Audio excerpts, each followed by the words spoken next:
खबर आपको देंगे। गुजरात में पुलिस ने इंतखाबात में धांधली के खिलाफ मुतवक्किआ एहतजाज के पेश नज़र ज़हूर पैलेस का घेराव कर लिया है।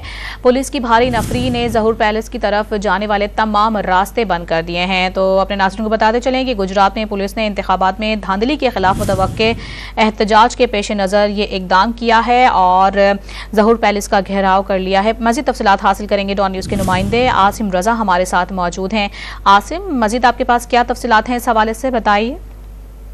जी बिल्कुल, आज एहतजाज का जो है वो ऐलान किया गया था और इसी एहतजाज के पेश नज़र जो है वो पुलिस की भारी नफरी ने पिछले 4-5 घंटे से जो है वो ज़हूर पैलेस का घेराव कर रखा है और ज़हूर पैलेस की तरफ जाने वाले जो तमाम रास्ते हैं उनको पुलिस की भारी नफरी और नाके लगाकर जो है वो बंद कर दिया गया है।